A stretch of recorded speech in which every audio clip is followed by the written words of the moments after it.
जिथे बघावं तिथे होर्डिंग. गणपतीत मुंबईत आणि इतर ठिकाणी हे होर्डिंग दिसतात. आता यातले अनेक जाहिरातीसाठी असतात. पण तुम्हाला माहित आहे का की राजकीय मोठी फ्लेक्स बेकायदेशीर आहेत? हो, सत्ताधारी असो की विरोधी पक्ष, बॅनरबाजी करायला त्यांना कोणतंही निमित्त पुरतं.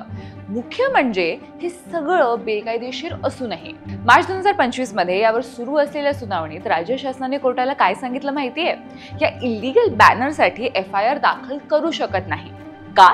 कारण हे बॅनर कोण लावतं याची ओळख करता येणं कठीण आहे आणि ज्यांचे चेहरे या बॅनरवर आहेत त्यांच्यावर सुद्धा कारवाई करता येणार नाही असं त्यांचं म्हणणं होतं.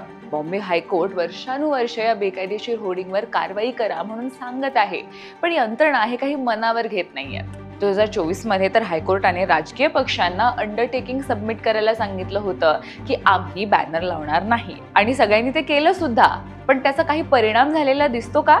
तर नाही. एप्रिल ते जुलै 2025 मध्ये BMCने 20,000 बेकायदेशीर होर्डिंग हटवले आणि त्यातले 48% म्हणजे अर्धे राजकीय पोस्टर्स होते आणि फक्त 41 FIR दाखल केल्या गेल्या. खास करून सणाच्या दरम्यान या इल्लीगल होर्डिंगची संख्या प्रमाणाबाहेर वाढते. पक्ष फुटल्यामुळे अजून होर्डिंग वाढले. हे बॅनर हटवण्यासाठी लागणारा खर्चही लोकांच्याच खिशातून अर्थात करातून होतो आणि नेत्यांना मात्र फ्री पब्लिसिटी मिळते. या होर्डिंगमुळे शहराचं सौंदर्यच नाही तर सुरक्षिततेला सुद्धा धोका आहे. कधी कधी फुटपाथच्या मध्येच लावलेल्या फलकांमुळे पादचाऱ्यांना चालणं कठीण होतं. कधी कधी रोड साईन्सवर हे फलक लावले जातात आणि कधी ते कोसळून काही माणसं मरतात. पण लक्षात कोण घेतंय?